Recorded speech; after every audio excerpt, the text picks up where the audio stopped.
single thing all women need in the world is inspiration. And inspiration comes from storytelling. This quote is from Zainab Salbi, and she has spent her life advocating for marginalized communities. She is an Iraqi American journalist and a humanitarian, and she has used storytelling as a means of inspiring and empowering others. This quote about storytelling starts us off today as we explore holistic love and how we can tell stories to give us meaning and purpose.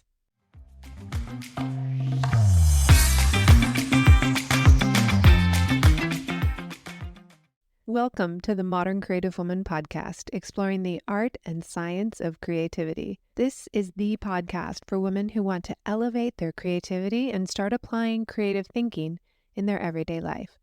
I'm your hostess and creativity expert, Dr. Amy Beckos. The Modern Creative Woman is obsessed with helping you build your creativity. Through our conversations and creative insights, I'll share simple tricks and practices that can help you take the mystery out of the creative process and start each day feeling empowered, creative, and ready to take on whatever comes your way. Let's get started. Today's episode is all about storytelling, and I want to check in with you and see if you attended the Vibrant Vision workshop. And if you have yet to see, send me a DM and I will send you the link. This was so much more powerful than I ever imagined. I have been getting some truly incredible feedback from women who discovered that they, in fact, knew the change they wanted to make and they've already taken action. Here's a few quotes from women who took the workshop.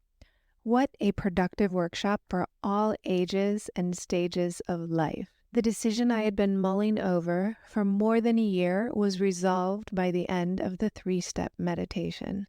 Wow. That quote comes from Marcia. What a powerful presentation. I gained deep insight and have some new, big, beautiful things to think about. Thank you, Sarah, for that one.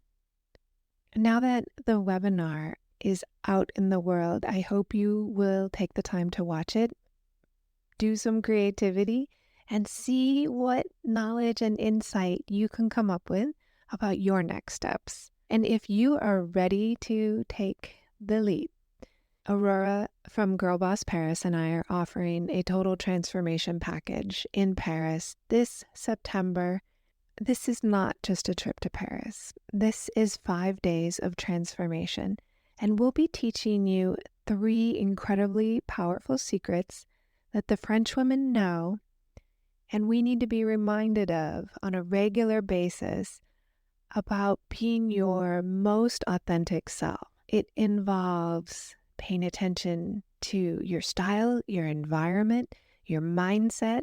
We'll be looking at neuroaesthetics. We'll also be talking about some of the secrets around French cuisine. We'll have a day market shopping with a chef. You'll have a culinary experience.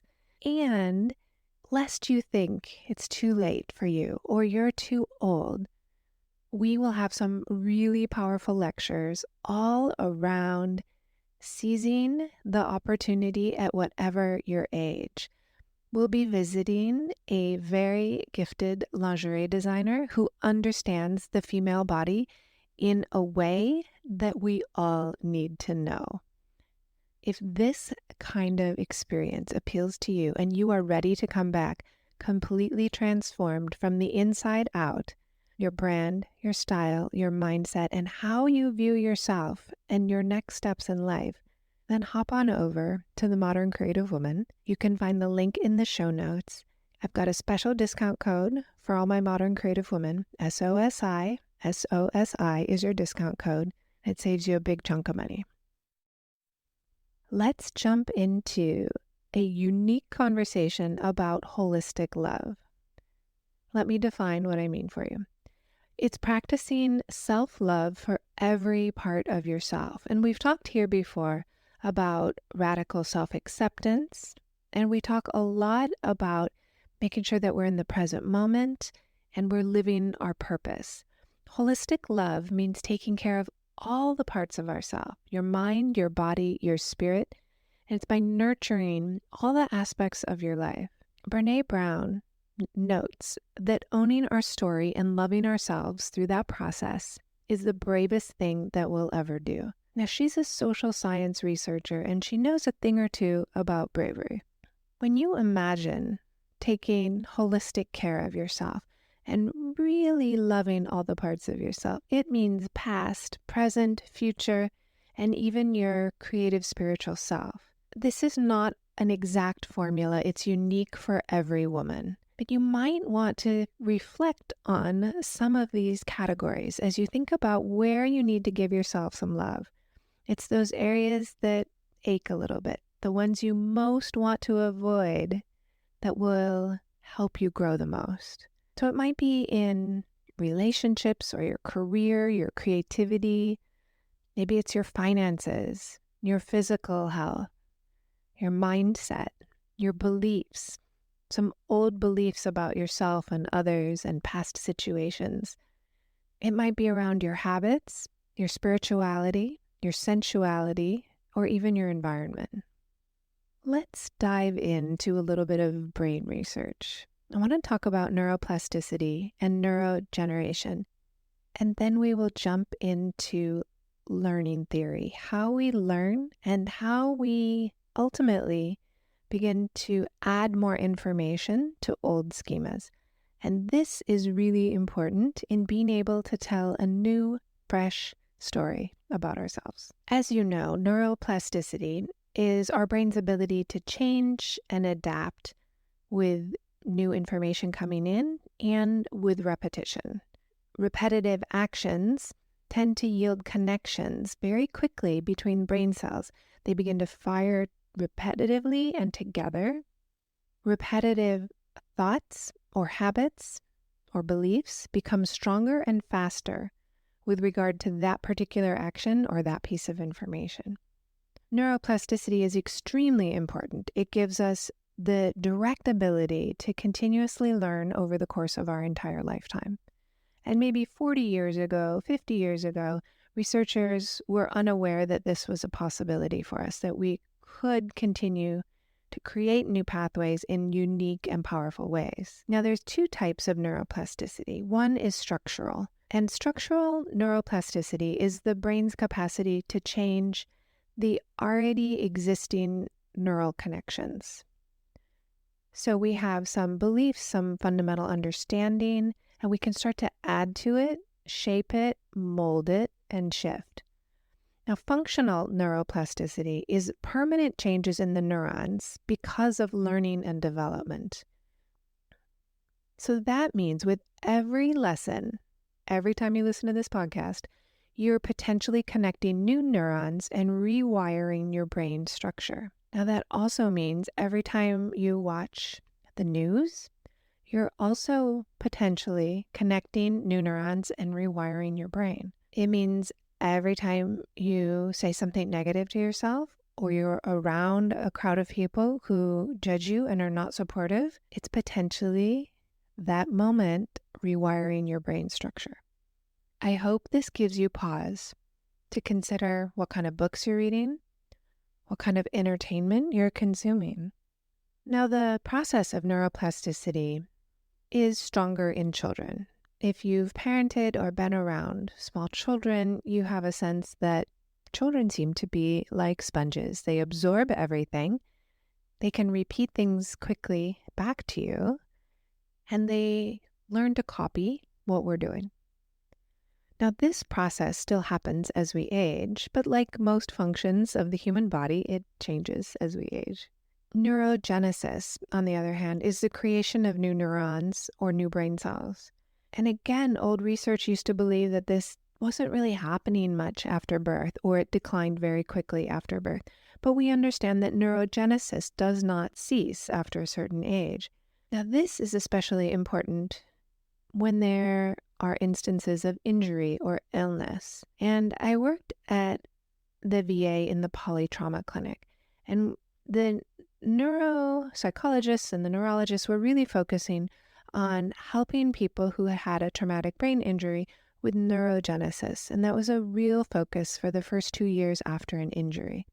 However, neurogenesis takes place throughout our lifetime, thank goodness, and it simply slows down as we age, but it's still going on. And the more we use it, our brain cells, the more we have access to them, and the more we're able to engage in neurogenesis and neuroplasticity.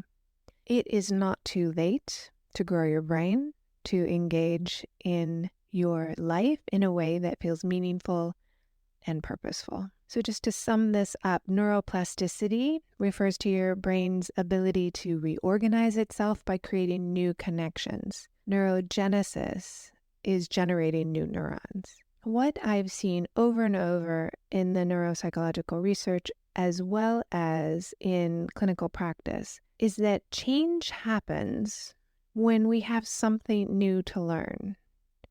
And what I mean by that is some new thought that we'd like to think, a new story, a habit, an action to practice. That's when change happens. We can't just start making change by telling our brain, no, that's not true. Not true. It doesn't work that way. We have to have a new pathway for our neurons to fire. I want to remind you that art and play make change happen so much faster. If you want to change a habit, it might take you a month, 2 months. If you use play, you're going to learn so much faster. Think about how kids learn. Play makes you learn faster. Creativity makes you learn faster. Now let's shift into storytelling. I've talked before about the heroine's journey and telling a story in a way that gives us a little more ease. But I want to talk about old and new stories and how you can start to tell new stories about yourself and slowly let some of those old, outdated stories fall by the wayside. Now, we practice diffusion to recognize our thoughts as just thoughts. Remember, diffusion is observing our thoughts and noting that they are just thoughts. They are not facts. Remember, you can think about a polar bear, but there's no polar bear here. Thoughts are just thoughts. And yet, old stories still seem like facts in our brain. It takes time and patience to observe our old stories and be able to hold them in a way that we recognize them for what they are, which is neurons firing. Even memories are just neurons firing. The memory of an event is not happening now, it's a memory. Let me be more specific. Old stories are neurons firing in a consistent, repeated pattern. They've fired so many times and so often that we believe them as facts. They're like a super highway. It's like driving the Autobahn in Germany. And when we've heard that story so many times in our head, we think it's a fact because, one, repetition. Remember, repetition is a very powerful way to learn. And two, because we keep hearing it, we think, oh, that must be true. I've heard that before. So even our metacognitive experience, we try and observe these old stories and we think, well, yeah, it's true. I must have heard that somewhere. Now, our brain can believe these stories. We know that the brain will respond to these stories as if they were true and happening. But you can slowly step away from that. We don't have to believe these stories. Let me give you some examples of learning and how we develop as little learners and how we can use that now. I want to talk about two kinds of learning. One is assimilation and one is accommodation. Assimilation is when we learn something and we get to apply it all over the place. We think this is a true schema. It fits everywhere. For example, when you learned the word dog, you maybe saw it in a storybook. Maybe you had a dog. I reinforced my son learning about dogs in this way. Oh, look, there's the dog in the book. Oh, there's a dog walking by us. So then what happens is it's almost an overgeneralization. Kids will start to call all the four-legged animals dogs. They'll turn the page, there'll be a picture of a cat, and they'll say dog. You say, no, that's a cat. So this assimilation is this overgeneralization.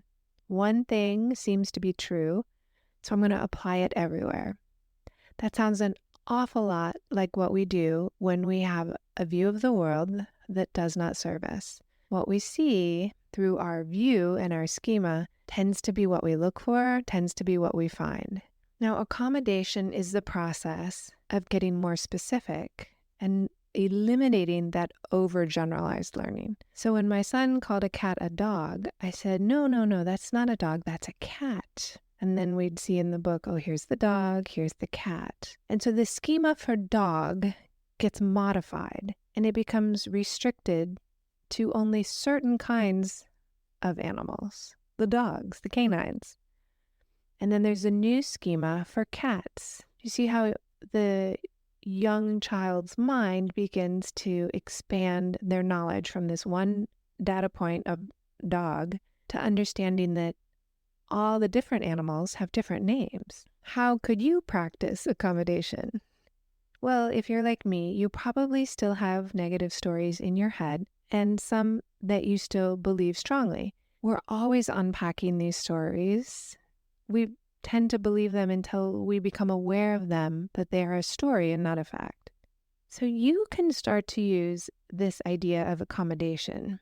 So when you recognize an old story, and sometimes it takes a therapist to tell us, or a best friend, or a significant other, when they say, you always say it like this, or you always see it this way. Pay attention to those, even if it feels like a criticism, because those are clues to where you might be overgeneralizing or relying on one schema instead of expanding.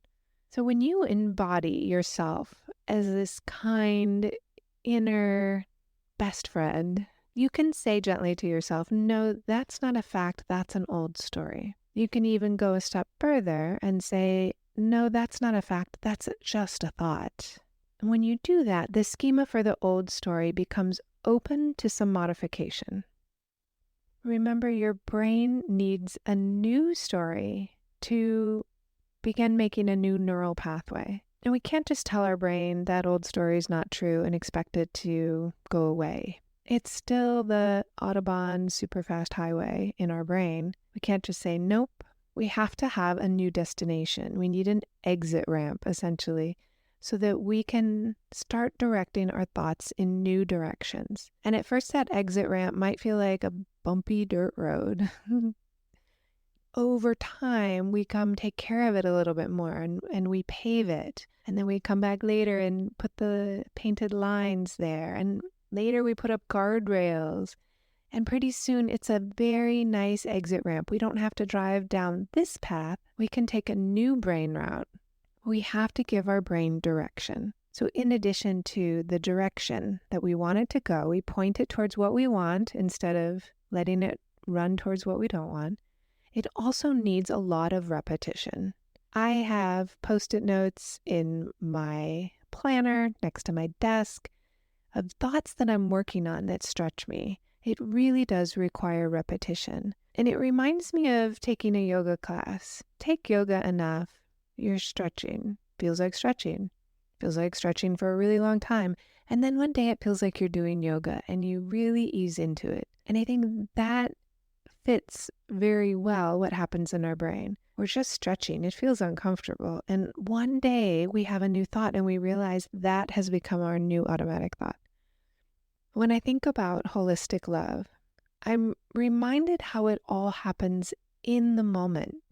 Our present moment awareness is necessary. However, we can do a little time traveling and stretch back to heal some of the uncomfortable, untrue stories from our past. If you want to know a little bit more about using time travel in your imagination, definitely check out the Vibrant Vision webinar. It's time traveling in the other direction and imagining the future.